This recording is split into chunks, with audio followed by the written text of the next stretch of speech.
We live in a fast-paced and hectic world where it's easy to feel overwhelmed, stressed, and out of control.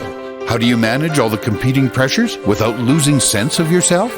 How do you stay focused enough to not only plot a path, but follow it? Welcome to Master Your Life, a show that offers inspiration, insight, and intelligence, as well as success stories from many walks of life that can show you how you can control your own destiny. Our knowledgeable and entertaining host and her guests give practical advice that you can use every day in the quest to master your life. Now, here's your host, Leaha Mattinson. Hi, everyone, and welcome to today's show. I'm host Leaha Mattinson. I just want to say thank you so much to everyone for tuning in wherever it is that you are in this wonderful world. I'm joined by my awesome friend and coach, Molly Mandelberg. Molly is the founder of Wild Hearts Rise Up. She is a podcaster, an author, and today we're going to focus in on her beautiful creation of an oracle deck or a divination deck. Molly, welcome to the show today. Thanks so much for having me. Happy to be here. Oh, you know what? I got to tell a funny story for everyone. We've already done this interview once. And so it's just such good mojo that Molly was able to come back on and re-record. If you pay attention to what's going on planetarily, it's actually not that much of a surprise sometimes that we have hiccups in recordings and things like that going missing. So instead of getting all excited about it or, mad about it, I was like, oh, kind of figures. So we must have been supposed to talk about something else. So Molly's been a guest twice on the show prior. So she's done 2 other interviews. If you haven't seen those, please go to the 𝑸𝒖𝒐𝒕𝒂𝒃𝒍𝒆 website and check those out. They're amazing interviews. So for people who, maybe I'll actually just let you introduce yourself, Molly, about who is the people that you like to work with, do work with, and what's the work that you've been doing in the world? Yeah, so I work with mostly coaches and holistic practitioners, people who trade in wisdom and guidance, who are amazing at what they do. And for whatever reason, usually are not that great at talking about what they do and usually have some resistance to using technology in their work, which in the day and age that we live in now, it's really valuable and important to use a little bit of technology, at least, to create more ease and flow in our businesses so that we can actually reach more people and make a bigger difference in serving our clients. So I help them to craft their deep work into inspiring content and hot copy, and also to tackle the technology required to have that easy downstream flow in their business. And that's the majority of the work that I do. I also have a program called Peace with Money, which we've talked about on a previous episode, which is not just for entrepreneurs, but for anybody who's ready to radically change their relationship to money. And I'd say my deep passion is helping people to actualize a dream, to bring something to life that they've been wanting to create and to figure out what the next steps are and actually follow through on making that happen. Right. And it's such an important time to do this kind of work because there's so much transition and chaos around us. I think that really the people who are going, oh, I really am not happy doing what I'm doing. And I have these things that are keeping me up at night going, maybe you should consider changing and doing this thing. For some people, it's like a new inspiration or a new thought. For other people, it might have been 10, 20, 30, 50 years in the making. So is there an age of client that you particularly work with, Molly, or is it just across the board? Everyone's welcome. Everyone's welcome. I tend to have clients that are late 30s to early 60s, usually people who have figured out that they want to do this thought leadership thing, whether it's coaching or whether it's some healing modality that they've finally discovered works for them and they want to share it with more people. It's people who notice they have a deep desire to serve others and they want to do that in a bigger way than the time for money merry-go-round of just serving one-on-one clients. Yeah, beautifully put. So if you are that person, or if someone that you know and love is that person, and you're listening to this on a podcast, I'd encourage you to actually push pause, go and get them and bring them over to the interview so that they can listen in and that they don't miss out on this inspirational talk that we're going to be having today. Not just inspiration, but actually a tool that you can use in order to bring your idea to life. So Molly is going to talk about her beautiful oracle deck, and I don't have it with me. I forgot it. Darns. But Molly, can you show people who are tuning in to watch us either on YouTube or on the masteryourlife.ca website? So Molly, this is a beautiful deck. Can you just talk a little bit about what inspired your Oracle deck and who can use this deck? What do you use it for? Yeah, absolutely. So the story of how it came about is it's interesting. I've been an artist for many years. I studied art in college long ago, and I've sold a lot of art and could say that I've done it professionally, although that's absolutely never been my business. I used to just sell art at music festivals and, had an Etsy shop and stuff online. But the Oracle deck actually came about through the framework that I came up with for a totally different project. So in my business, people have probably seen these kinds of quizzes all over social media, like what kind of Disney character are you, or what kind of sandwich would you be, or whatever. Some of them are deeper, some of them are a little bit more top level. But I was coming up with a framework for a quiz because I saw this as a great tool to grow my business, a great way to engage my audience, teach them something about themselves, and also learn about them in the process, and then give them something really juicy that was really about them as a person specifically, rather than about, this is for everyone, everybody can use this. So I was thinking about how I would create this quiz, and I started thinking I would like to use the archetypes from the major arcana, because even though I'm talking about business and strategy, I'm also a deeply spiritual and conscious, evolving consciousness being. And so I wanted to use some cards from the major arcana of the tarot. And I was flipping through these 25 cards, and the first 5, or sort of 5 of the early cards in the major arcana of the tarot, really stood out to me.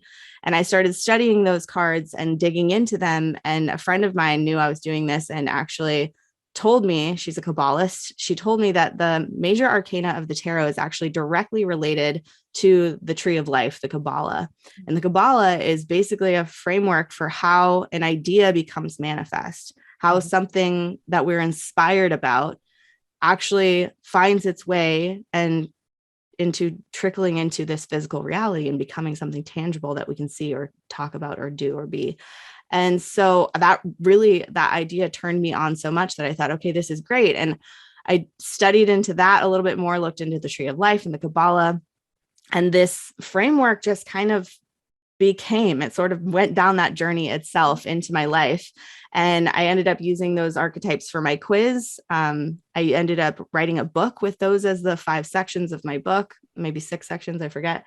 And I ended up using those 5 cards plus 1 more to create the 6 suits of my Oracle deck. And this Oracle deck had been tapping me on the shoulder for many years, wanting to come to life. It was sort of this back of the mind passion project, because I was focusing so much energy on building my business and building programs and serving clients and, becoming a good speaker and doing events all over the country and living my life, which is a full-time job sometimes, to be a nomad and travel the world as much as I do. And yet it kept tapping me on the shoulder. And so piece by piece, I put this deck together and finally launched it after working on it for 2 years. And originally I was going to hire somebody else to be the artist, because really I just wanted to make the substance of the deck and have the ideas about it. But I didn't feel that confident about myself as an artist. And the universe kept saying no. Artists that I wanted weren't available, or they'd already done a deck, or for whatever reason, the message came that, no, Molly, you make art. This is your job. You go and finish this yourself. Yeah. Right. That's right. Yeah. So the deck has a beautiful guidebook. And yeah, it's gorgeous. It's very beautifully done. So I am a little woo myself.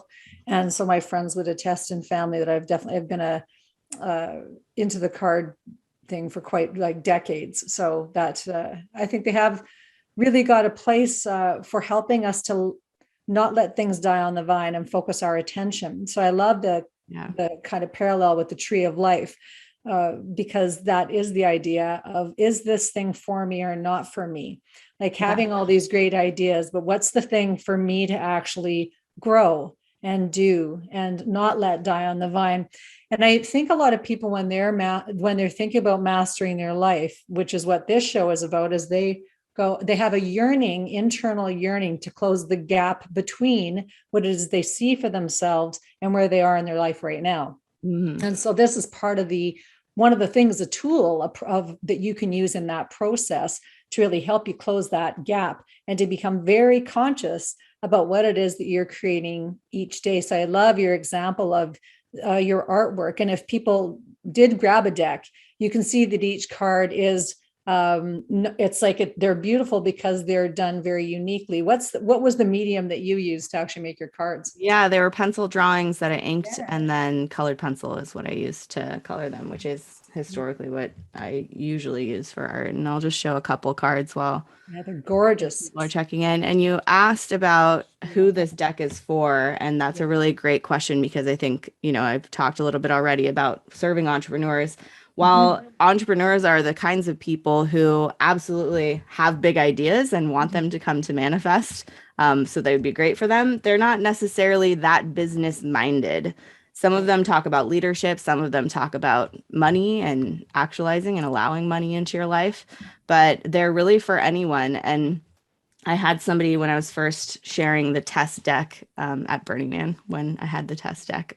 I made it happen before Burning Man because I was like, this would be a great time to start practicing sharing this with people. Right. I noticed somebody called it a pep talk deck. And I was like, yeah, that's perfect. You can just pull a card a day and get a little juicy energy, find a way to tune back into you before you go about your day. And you can use it to ask questions. You can pull a card to get an answer about something you've been ruminating on. And you can also, ask for an energy. What is it that I should be embodying today or be aware of today so that I can walk through my life with as much like beauty and joy and glory and expansion and ease as possible. And you can do it like a regular tarot deck with a past, present, future spread or whatever kind of spread you like to do. It works that way. I didn't realize it did until one of my friends was like, let's do this with it. I've been doing this. I'm like, oh, you can do that. It works great. Oh, that's very awesome. Yeah. So it's fun, it's playful, and it's intuitive, and it's also rooted and grounded, and helps a person to be rooted and grounded to make things that they really want to manifest. I like also like the pep talk idea. It also sort of like a character deck. It's like, what's the character that I want to be here in my life? Like, what are the characteristics that I want to develop? And so it's almost like a developmental deck as well, where you can take aspects of yourself that maybe you've gone, I'd like that to be a little bit more refined, and go, here's something that could help me to actually articulate what that might look like in my head and then try to live it out. So can we talk about your 6 suits? Can we talk about like the process of this, the archetypes? Yeah, absolutely. So anybody who's familiar with the tarot is going to maybe notice that I skipped a couple cards at the beginning of the major arcana, but these were the cards that came out to me. And so the 6 suits of the deck are the Fool, the Magician, the High Priestess, the Empress, the Hierophant, and then I skipped further through the major arcana to use the Wheel of Fortune card because it was important to me to bring in the energy of money and wealth and abundance in some way in this book. Right. Yeah. Perfect. That's top of mind for a lot of people. Yes. So the Fool. Let's just go through each one of the archetypes and talk about what that is and what it means. So what is the Fool? The Fool card. The Fool has a bad rap because it sounds foolish, and we don't want to be foolish. We want to be smart and we want to be good at things. But the Fool is really about moving forward into the unknown. You have to be a fool to take steps in a direction that's unclear, to be able to move forward boldly, unapologetically, when you don't really know how it's going to work out. So the energy of the Fool is a sense of childlike wonder. It's a leap of faith in a new direction. It's being willing to sort of say, you know what? I don't know how this is going to go, but I'm moving forward anyway. I'm going to claim this, or I'm going to choose this, or I'm going to move this way and just see what happens. So there is this beautiful opportunity with the Fool and the Fool card and the Fool suit in my deck that is to discover something new and to be willing to take a step, to make a leap of faith, to move in a new direction without knowing how it's going to pan out. Yeah, I think, and I love this. I think that I'm so fortunate to have 4 grandchildren because they remind me of this card every time I see them doing something. And the oldest one just turned 7. So they're all still in that age of what I call innocence. Yeah. And the Fool to me has this innocence about it, where if you don't actually crush it, it will just go out and seek what is for it, which is interesting. So kids will not do what is not for them. We talk ourselves into doing all kinds of things because we get out of being that fool, because we're trying to fit into someone else's mold, or, do what our mom said we should do, or whatever. And so this whole fool idea, I see played out frequently in my life. And I'm just reminded consistently about what a big payoff it is because they're happy. And They're happy, right? They're discovering things about themselves and about the world Yes. around them all the time. Yeah. It's Yeah. really, I think, sort of rooted in not letting fear stop us, not letting the unknown be something that can stop us in our tracks, being willing to move into that or move toward that to discover it.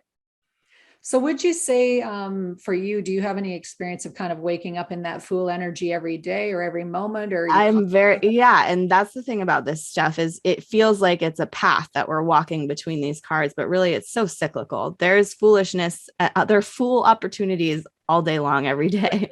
So And true. yeah. And so, yeah, I have many experiences. I mean, moving into, first off, traveling the world by yourself as a woman is foolish in some people's eyes. Right. Doing that for many, many years and discovering that it's actually brilliant and amazing, and you have an intuitive knowing about where you're safe and where you're not. That was foolish to start out with, and it became something that I've been great at and that I have a sense for.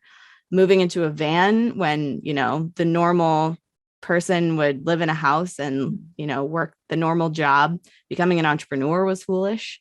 Not knowing how that was going to go. Staying in business when business wasn't going well yet was also foolish. I mean, there's been so many moments in my life. Choosing to love someone when you're not sure if they're going to be good for you. Right. There are so many moments where we can embody the energy of the Fool just to discover something new about us, about others, about who we are, how we evolve.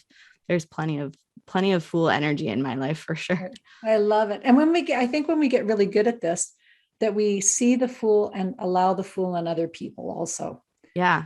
And encourage it in other people. Some people need to be reminded that you do not have to have this all figured out right now. It is really okay to be discovering you and your life ongoingly.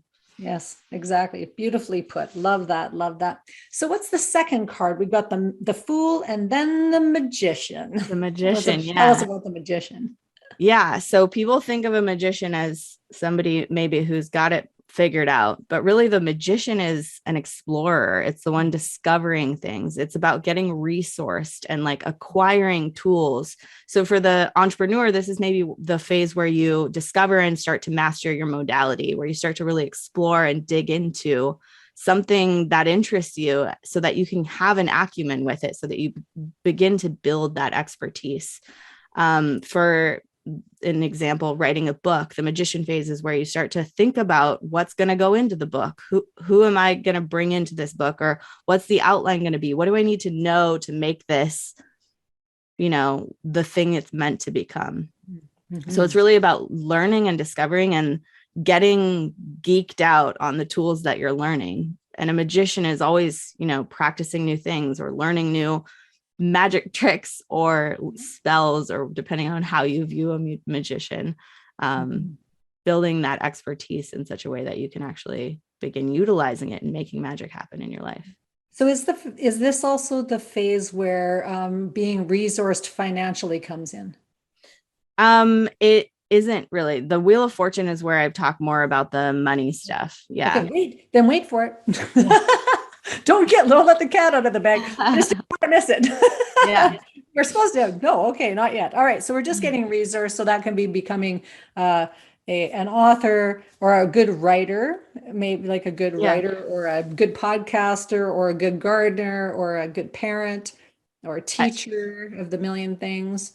And I think money can come into really any phase of this. I wanted to have a section that was all about the Wheel of Fortune because it was important to me to have a discussion about abundance as part of this deck and about prosperity and wealth.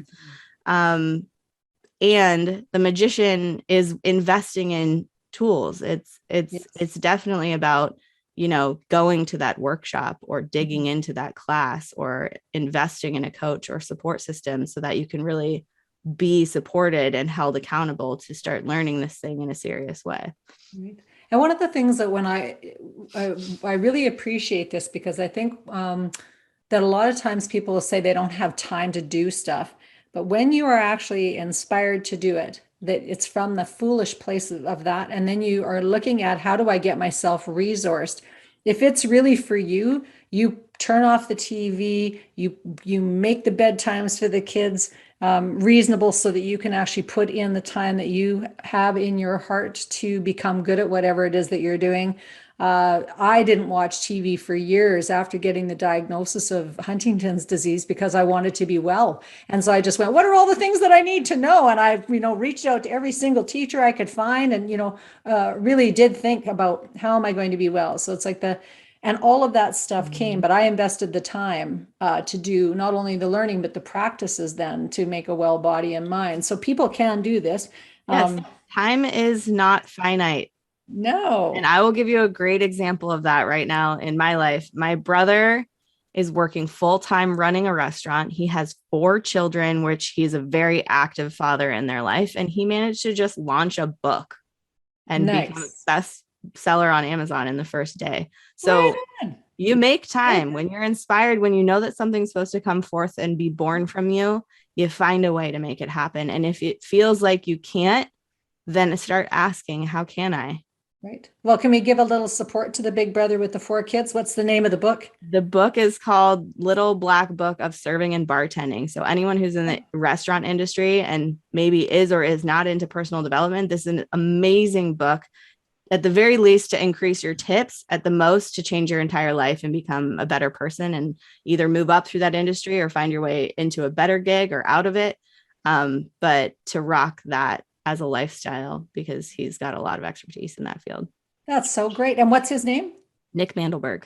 Nicholas Mandelberg on Amazon. Nicholas Mandelberg. We'll be looking for Nicholas's book. Thanks, Molly. You're such a great sister, boy. It was fun helping him launch that for sure. That's awesome. All right. So we've been foolish and come up with this great idea, something that's inspired us. We've now, been the magician. We've got ourselves up to par on doing something that we can teach or share with somebody else. What's the next phase? The next phase is the high priestess. And so the high priestess is a little bit of not necessarily a pause, but it's almost like just recentering. It's about finding alignment. It's about making sure that you've not gotten all these tools and fallen out of who you really are. It's about coming back into that centering and grounding and becoming the oracle on the mountaintop being of this work or of this thing that you're trying to bring forth. So it's making sure that you're still walking the path that's for you. So what can happen, I'll just use example of an entrepreneur again. What can happen is you go into this magician phase and you start accessing all these tools and resourcing yourself with all this information. It's really easy to say, oh, I would be smart to go that way. That's the way I'm being guided by others or pointed to, or this seems like a good idea. The high priestess was where you go back and say, is this for me? Is this the right path for me? Is this what I really want to be bringing to life? And what does my highest self know about this? So it's a sort of a bringing in of that source energy or that higher self wisdom and guidance to make sure that you're walking the path that you're meant to be walking. And it's also sort of a energetic bolstering part too, where you start to acknowledge that this is who you are now. This is something you're really ready to embody and bring forth. Mm-hmm. So it's this magical intuitive pause where you bring in the higher self and the knowing of what to do next. Right. And sometimes this would also include the paring off of things that are not for you or pruning off of things that are not for you. Sometimes it can look like that pivot of oh, I thought I was going this way. Wait, I'm really meant to do this. Mm-hmm. Or it's that conversation with someone that's if this was the work I was going to be doing for the next 5 years, would that be right for me? And realizing, you know what? No, it needs to be a little bit more like this. And we move in a new direction. Mm-hmm. Yeah. Beautiful. Beautiful. I love it. So then we've gone through the Fool, and we don't really go through. I think we go back. It's you continue to go through the cycle so often. Right? Exactly. Yeah. So yes, been foolish, then magical, coming up with stuff. Then we become the Empress. We look at what we're doing. The High Priestess, and see if it's for us or not for us. And then what's next? The Empress is next. The Empress is next. Yes. And the Empress is the mother of creation. It is the brilliant, expansive action phase. It's where the book actually gets written. It's where the business starts getting broadcasted and expressed. It's where the content gets made, or where the art gets made, or where the beautiful being that's been believed in by the Fool and explored by the magician and tapped into by the Empress or the High Priestess becomes actually physically created by the Empress. It's where the actual gestation phase has now moved into the birthing process. So it's really exciting. This is where I try to hang out here as much as possible in the Empress. It's my favorite spot. And I will say I've started and worked on like 5 different projects in the last week. So I'm very much in the Empress energy right now. Right. And it is that Brahma lightning strike of creativity of like, you cannot stop. You want to create, you want to make things, you want it to come to life right now. Yeah. Yes. And so for people that are thinking that they haven't been creative for a very long time, that can actually show a stagnation in that area of your life also. Yeah. So do you have any just like quick tips for people about if they haven't created, like just take a look at yourself, listeners, and go, how long has it been since I created something? Yeah. And if it's been, a week, 5 weeks, 10 weeks, maybe a year, what are some ideas for getting out of that? Well, notice where you're trying to create and notice if that's the only avenue you've been allowing yourself to be creative for a very long time. So sometimes I notice my business energy gets stagnant because I haven't been making anything else. I need to like sit down and make art, or sit down and play the guitar for a little while, or actually go somewhere that's inspiring to me, like get back on the road and go on a trip and see new people and get some new energy. So getting new life, like either interacting with people you haven't seen in a while or whatever, that can bring a new energy into your world. And definitely anything creative that isn't something you normally make. So like if you are normally needing to be creative to show up on social media or to work on the work you do for your job, then what other avenues can you create? I mean, there are so many cool adult coloring books nowadays. Even if you just sit down and color, that could bring a new life into you. It's that meditative process of creation. I started a new painting this weekend as I'm in the middle of like recreating a bunch of my courses into home study courses. I was like, this has to pause. I have a painting in my head. I need to go and work on that. Yeah, I love it. Yeah. So you've created room for that, which is really awesome. I think when people are also pressed for time, one of the things that I noticed that helped with me is that I would just create a space for laughter with somebody else.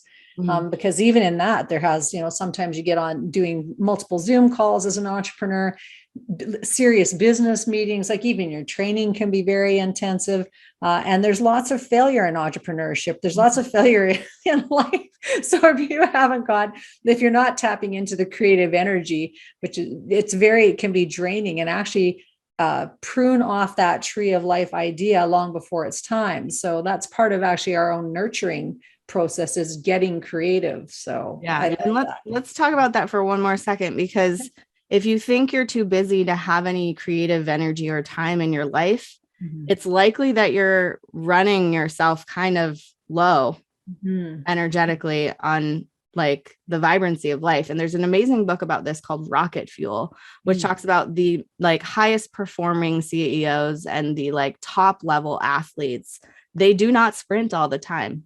No. And if they did, they would never be capable of what they're capable of. The pause is a requirement for that creation to continue, for that like brilliant, expansive, like making things happen to happen at a high level. The pause is required. So if you stop and work on a painting, or if you stop and laugh with your friend, your next few hours of work will probably be way more productive than if you just try to keep working. So if you think you don't have time for this, you might be getting more out of your time if you make time for this kind of thing, for your creativity, for some kind of pause or break in your life.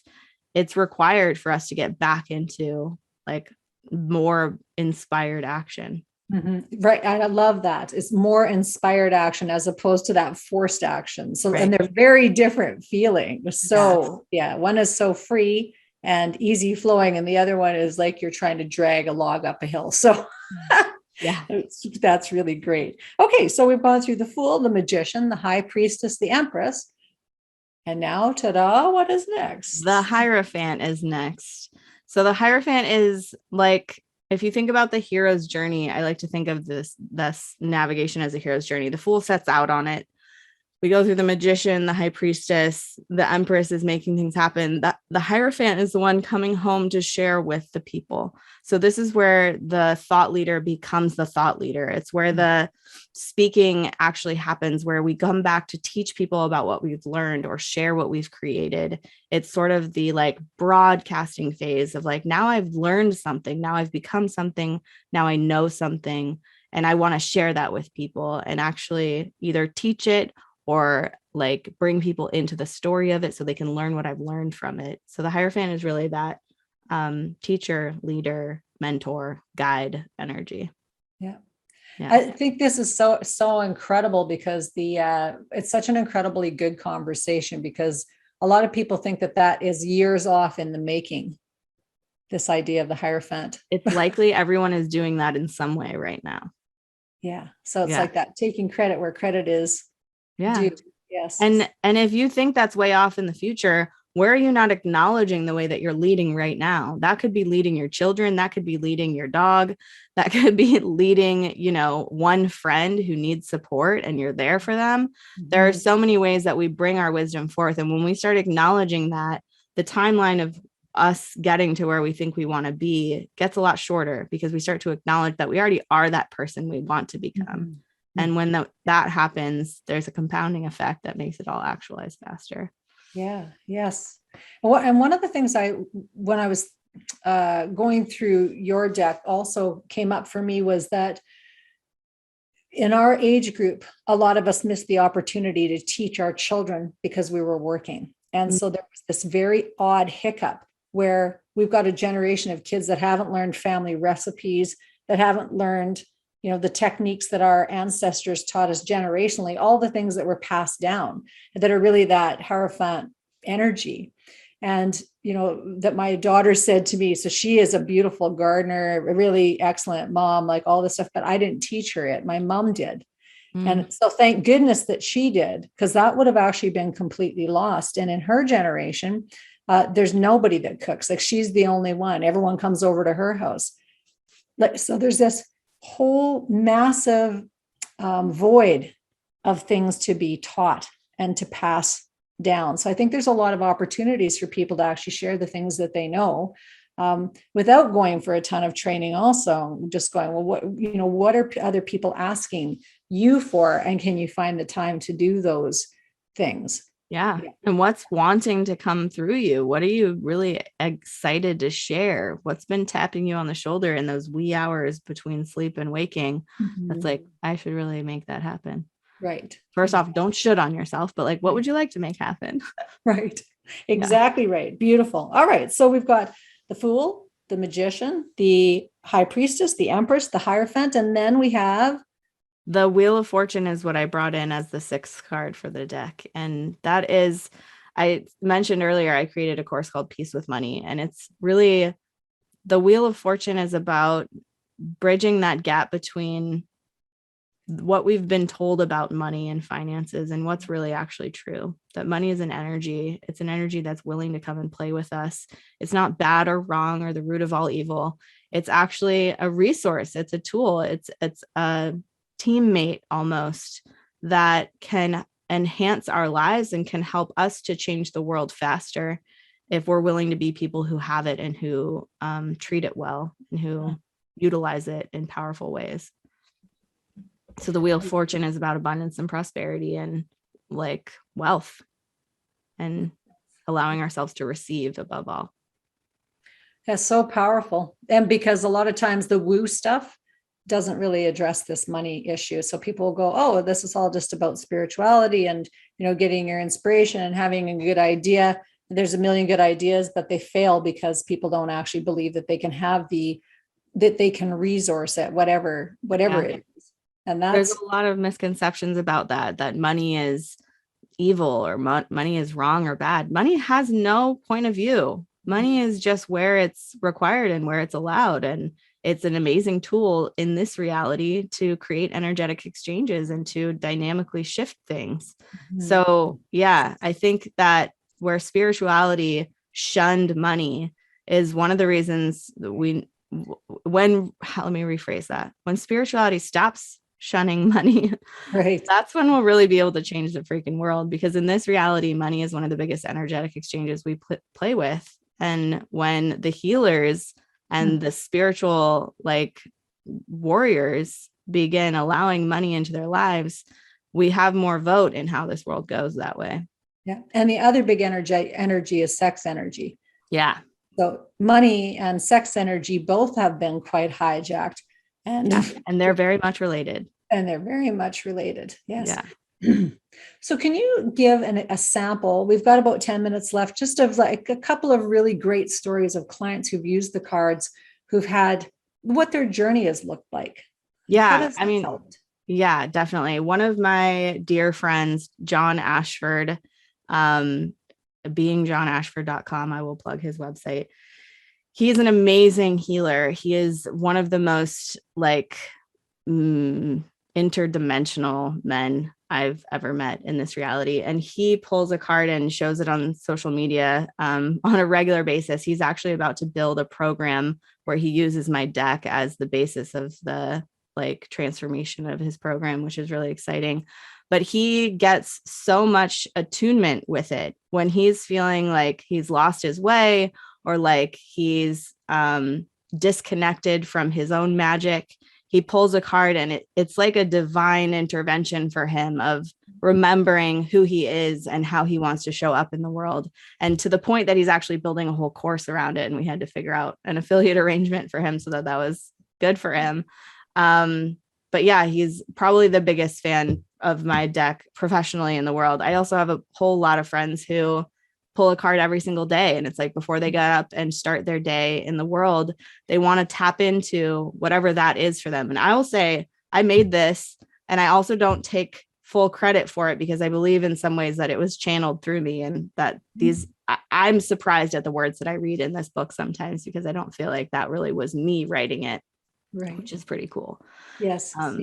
Divine intervention, as you said, and divine wisdom. So yeah.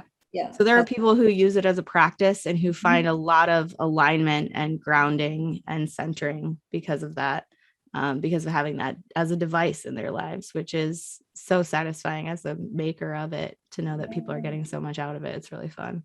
Right. And not just for adults.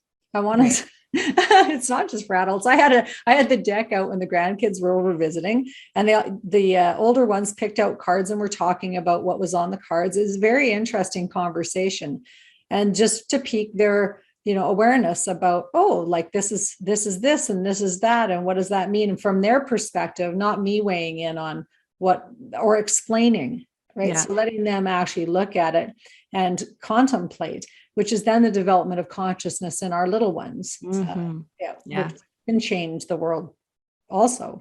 Right. As a grandmother, I would say probably be the one reading it to the under 7-year-olds, because there are a few swear words in the book, because that's how I roll. That's how Molly rolls. So if you want a little entertainment, you're going to have to come and, get the copy of the book and the guidebook, or the cards in the guidebook, so you can see the vernacular that Molly is sharing. So that's a great story. Now, that fellow's name again was beingjohnashford.com. So we'll do a little shout out for John if he's doing good work in the world. That's wonderful. So what would be the first thing that people could do when they get your deck? If they order your deck, they get your deck, they open up the box, what's the first thing most people would do? Most people open the box and just start feeling everything, because the box is so well designed that the book fits perfectly in it and the cards fit perfectly in it. And usually there's a tactile touching process that happens when people first get the deck.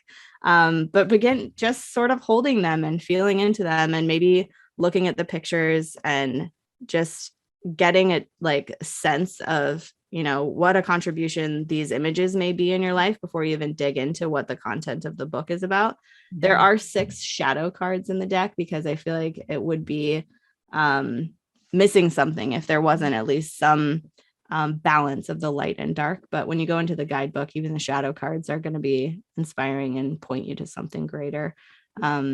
But yeah, just start by pulling a card, and maybe, sitting down with a friend comes over, pull out the deck and just see what's a little insight or inspiration. It's a great conversation starter. Like I said, printed a test deck before Burning Man a few years ago, and had so much fun just walking up to total strangers and asking them to pick a card, and then having this moment of connection of, what does that mean for you? Or how does that land? Or did that resonate at all? So you were doing your case study testing at that point, totally. Right? Yeah, that's awesome. Very awesome. Do you want to dip into the shadow cards at all? Just briefly? Yeah, I mean, each archetype is going to have sort of an unexpressed or a like throttled side of it. So one of the shadow cards is doubt. There's one like the Empress, which is all about creation. The shadow of that is stagnation, which was so funny because you brought up the idea of stagnation after we mentioned the Empress. But really it's about recognizing that, of course, not all of life is going to be sunshine and rainbows. And through that, are you someone who's willing to look at the silver lining or to find the lesson and the meaning in that aspect of you or your life? And if you are, then you get to glean wisdom from it. You get to grow from it. You get to expand into more of who you truly are as your highest self, who has no judgment of you. And so I wanted to point to at least some of those energies that limit us, that keep us stuck, so we could begin acknowledging, hey, that's an aspect of my life that I've been avoiding looking at, or that I've been not taking face on, head on, to heal or address or move through. And so I wanted this deck to point to at least some of those and say, this is something we can change now if you want to. Yeah, so excellent, because learning how to have no judgment of yourself is the only way you can really grow forward without feeling disappointed or discouraged or whatever all the words are that we use for ourselves when we quote unquote don't meet the mark of what we really wanted. And yeah, it's so powerful to stand in that position of that forgiveness, of not even forgiveness of self, just total acceptance of yourself, because that's how you look at other people. Right. So it's are you an allowance of it or not? Yeah, which is very powerful. I think that's what makes you such a great coach also, Molly. And we do have a few minutes, so let's talk about your coaching business as well, because people who want to explore your deck, or people who want to actually maybe engage you in your services, if your creative mojo is stuck, or if you've got a great idea and you're going, I don't really know how to bring this to life, like the tree of life, I'm not sure, or I've struggled with stuff for year after year after year and I keep getting in my own way. Or from what I actually got Molly on board for me, was to help me just to get my online business to be operating more smoothly. So it can be really, Molly has this wonderful gift of doing the online bit. So for creators who struggle with that online, bringing it online and kind of organizing it, you can also help in that regard. So do you want to just speak a little bit about that? Yeah, I will say I'm kind of a steam engine of action taking. So for anybody who could use a little bit more, I don't want to even say follow through, could just use the energy of creation somewhere in their life or their business. I really bring that forward. And it's really also about knowing what the next step is. That a lot of times there's so much we want to create, or there's so much being thrown at us as that you should do this, you should make this, your life and business should look like this. Weeding through that to find out what's true for you can be hard to do on your own. So I like to help people find what their true north, their actual navigation path is for them, and then do whatever it takes to get out of the way to actualizing that, and help you figure out what are the steps and what can they be, what can I do first to move in that direction, and then be held accountable to actually walk that path and see if it's for you. So much fun. All right, we're gonna play a little game at the end of the show here. You're gonna shuffle and pull a card for us. Great. We've got about 4 minutes. So all right, let's maybe even do a couple or do a daily reading. Just all right. Well, let's do that. Anyone out there who wants to see one of these cards, let's pull two. So if you want to choose A or B to have some sort of divination choice out there, either you're an A or a B, and we're going to pull the A card first. The A card is As You Wish, and it looks like the top of a candle. So cute. That you blow out. It's number 59 in the deck. So As You Wish is the 9th card in the Wheel of Fortune suit. As you wish, ask and you shall receive, believe and it will manifest. Set your target, make your wishes clear, know that they are arising. Things may show up in a way you don't expect. You can't choose or know the how. You can choose the what. Be clear, be specific. Is what's showing up now actually the manifestation of what you've been asking for? Does that make you want to ask for something different? Is there a way to make this reality work better for you? What else is possible? So that was A. That was A. Just let that soak in. So people who picked A, again, I always encourage people to write things down so that you can remember it. At least write down the card number. And then if you manage to get a divination deck from Molly, you can look that card up and read it in the guidebook and then dive into it a little bit more deeply.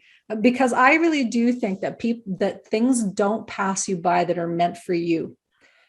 Right. So it is that if it's meant for you, that's the thing that you'll hear. And if you attend to it, you'll get something out of it. Yeah. So if you're listening and you actually picked A, it's like, what was that? Write it down, write down some of the, Cole's notes of what it means. And then actually ask yourself the question, what's happening in my life that actually matches up with this as you wish? Because I can say I had a business meeting this morning before we got on this call, and this matches up exactly with that. What we were talking about is so funny. It's perfect. It is perfect. Exactly. So I'm not B, but let's go. What's the B card? The B card is 9. So this is the 9th card in the Fool suit. And it's a beautiful Sri yantra image, and it says yes. So what are we saying yes to? If you're a B, you probably already know. Maybe you're asking a question in your mind. Yes. To what can you exclaim a resounding yes? If you pulled this card in response to a question, know that the yes is an answer to YOU. Yes to choosing for you and never against you. Yes to listening to the joy, the heart expansion, and the overflowing from within choice and denying the rest. Trust yourself to know that you know. There is a place within you that already has all the answers. Choose from that place. Act from that place. Move through life as much as possible, connected to that inner yes to yourself, and all will unfold as if by magic. Love it. Love it. Love it. Love it, love it, love it. So in the last minute, you mentioned that you have something new upcoming. Was it, can you share? What's coming new right now? There's an autumnal business bundle special happening until the end of October 2021. Okay. And other than that, the biggest, newest thing that's happening in my world, besides hopefully my book getting published soon, right, is the Peace with Money program, which is now a home study course that you can dive into. And I highly recommend anyone who is at all interested in evolving your relationship to money in a very new and easy to do way to go and check that out. That's on masteryourlife.ca under Stuff I Love or whatever it's called now. The shopping page. So you'll find Molly and all of her interviews. Awesome. Thank you so much, Molly. You're such an awesome guest. Always with divine inspiration for other people and to help people really to grow into and to continue growing into the human being that they really want to be or they're aspiring. So just thank you so much for your time. Everyone, love yourselves, love each other, mind your minds. That's all for us for this week. Bye for now. Bye. Thank you for being a part of our program today. Master Your Life is a presentation of Leaha Mattinson Enterprises, Inc. Join us next time on Master Your Life, helping you to discover the very best of you.